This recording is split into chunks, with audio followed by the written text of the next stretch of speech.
Right, hi everyone. So I'm going to be just giving you a quick chat about revision of Afrotropical Suragina. And so Suragina, or let's rather look at an introduction just on Athericidae in general. Athericidae are important ecologically. They're important ecological indicator groups, and their presence and absence in freshwater systems are typically used in freshwater river assessments. The larvae are typically collected by doing kick sampling, but unfortunately these samples are not always deposited in collections, and so good quality material or larval material is actually quite hard to come by.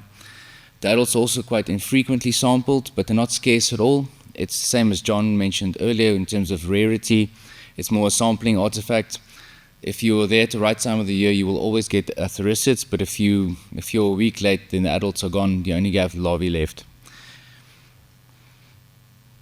So in the adults, you're typically out between September until about March. You can still get some stragglers, but after that you can start struggling to find them. And then also you can then just see in these photos this typical habitat of most Athericidae. A lot of them are forest dwelling.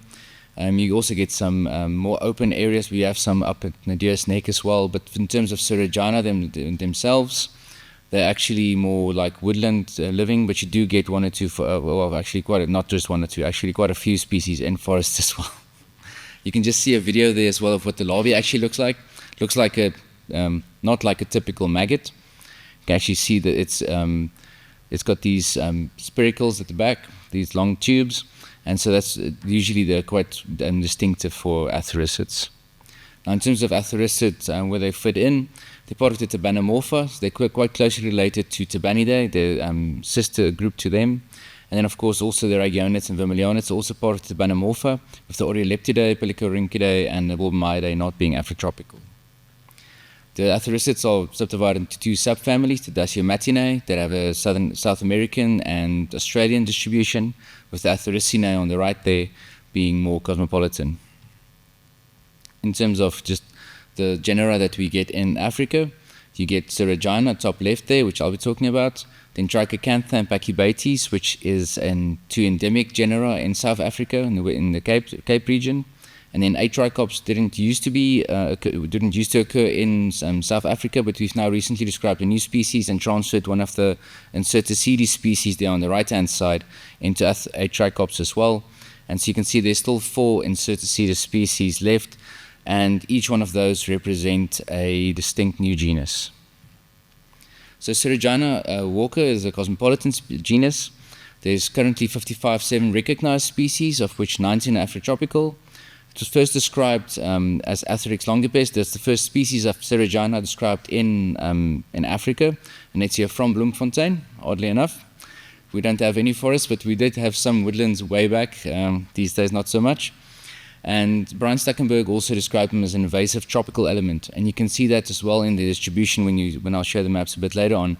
You can see distinctly that they come down the east coast of Africa. These are also hematophagous flies, and they can actually give really painful bites, with some observers in the early 1900s actually describing them as being fierce biters and bloodsuckers, and they're exceedingly painful, causing more alarm among the horses in my outfit than any other fly. So these were described as being worse than tabanids. I haven't been bitten by one yet, thankfully, or maybe I should have been bitten by one. I can tell you how it is. But on the bottom right there, you can see also that they actually feed on birds and mammals, and you can see where the arrows are is where they're feeding on an eagle owl in its Kakuza. So in terms of how we identify Suragina, we either use these rectangular black spots behind the eyes. They're quite distinctive between species. We wing patterning and then abdominal patterning.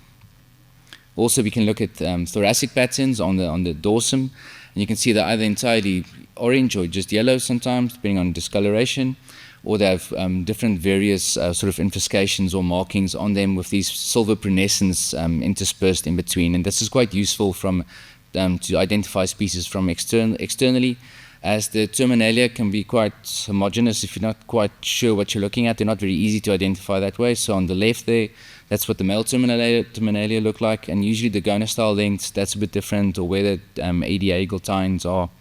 And then on the right there, there's all genital forks of the females, and so within species they are distinct in terms of the shapes, but it's quite a mission to actually dissect these. And so if you can actually use external morphology, it works much easier, because to get those things out, so it's quite a mission. So previously, before this study, these are the records that we knew within Africa. Yes, it does expand. And then you can see there's a few extra points there. And then of those, all the white points that I've added, they are all new species that we've now added with this paper. None from South Africa. South Africa is quite well collected because of Brian Stuckenberg in the past. He was quite interested in Athericidae in general, but especially Suragina. And so if you look at Suragina adults and you look on the right-hand side there, those are freshwater SAS records for Athericid larvae in South Africa. And so you can see that the black dots are where the adults are. We really don't have a good picture of Athericids in South Africa as such. The problem is nobody can really identify Athericid larvae. They're quite difficult in terms of getting them in just to genus level. And so that's also an aspect for future research. So on the left there, that's what we had previously had described. And in this paper now, we essentially added an additional 9 species. Additional 9 species. Right? Yes. And so you can see that we've really expanded on what we know about the genus considerably. We've also synonymized several species. Just to give an overview of sort of what we've also been able to look at their behavior. And this is an example from Robinson's Pass down near Mossel Bay. And we actually got this record from our naturalist. We were able to make contact with the observer on our naturalist. She took us to the locality where she collected these flies, and these are also Suraginas.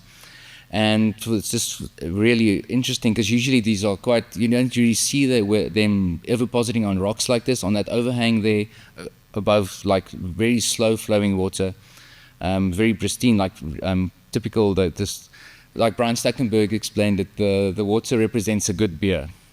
The colors of good beer. And so that's sort of just indicative of the quality of the water. It's really like pristine mountain streams.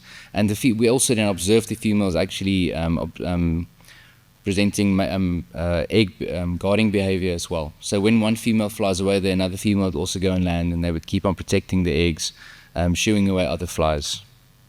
So just to go over a few of the species we actually found or rediscovered. In this case, Suragina binominata hasn't been collected since about 1862.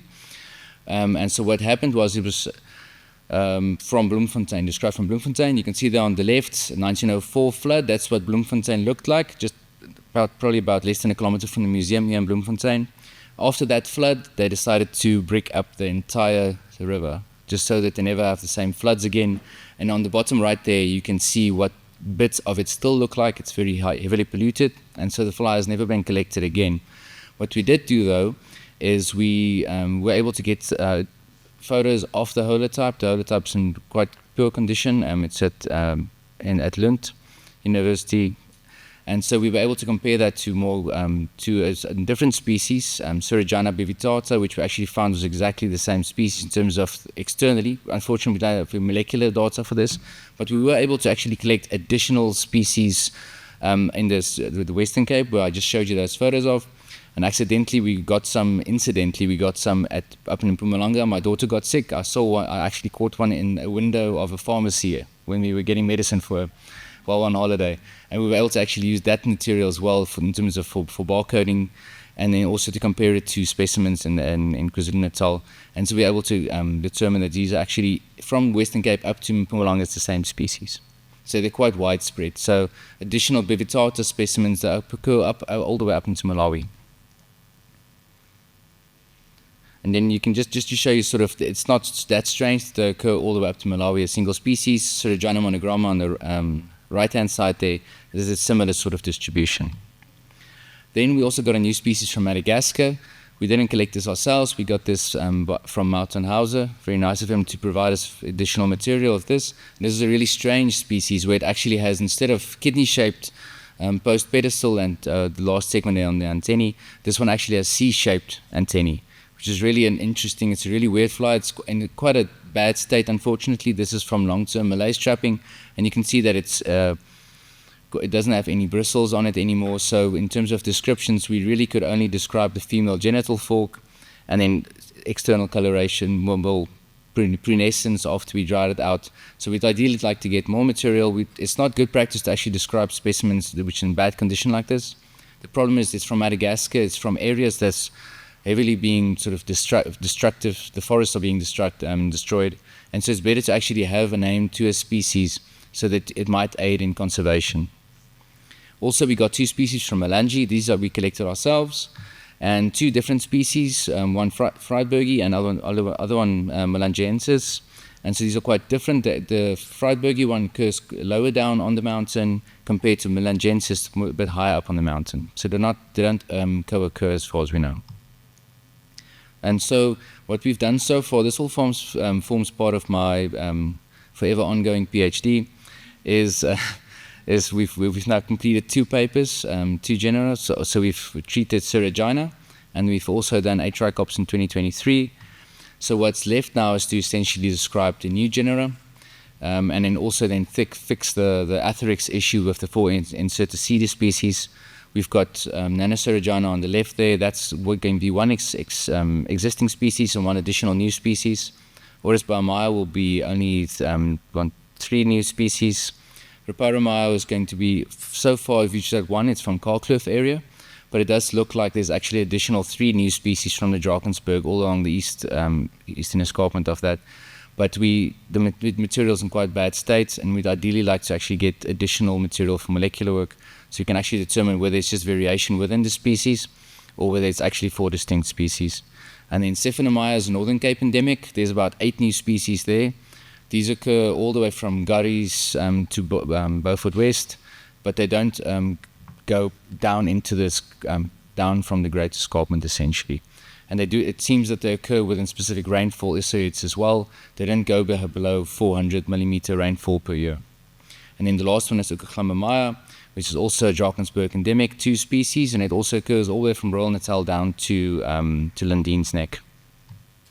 So in conclusion, the adults are taxonomically quite well studied Suragina now, but the biology and the behavior is quite poorly understood. Species distribution is still poorly understood just from looking at how much larvae are available or being collected, but no adults are being collected. And so for future, we'd actually like to determine the larval identity and also the biology associated with that, seeing as it's pretty much entirely unknown for the entire Afrotropical region in terms of the larvae. Thank you. Okay, thank you very much, Burgert. That's the first time I hear that 6 children indeed may have an advantage. We have time for 1 question. Okay.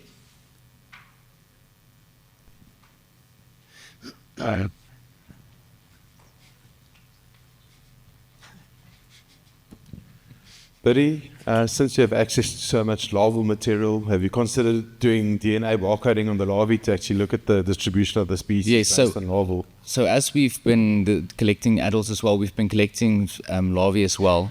And we've been boiling them for morphology so we can actually see all the characters, but we've also been pickling them into ethanol for future DNA studies. But we first need to sort out the adult genera and get additional material for molecular work on those before we can start connecting them up. But we will be barcoding the larvae as well in the future. Actually, larvae of Diptera are notoriously difficult to barcode because of stuffed with proteins breaking down any other protein, so it's a little bit tricky. So this ends this session of the dipterology section.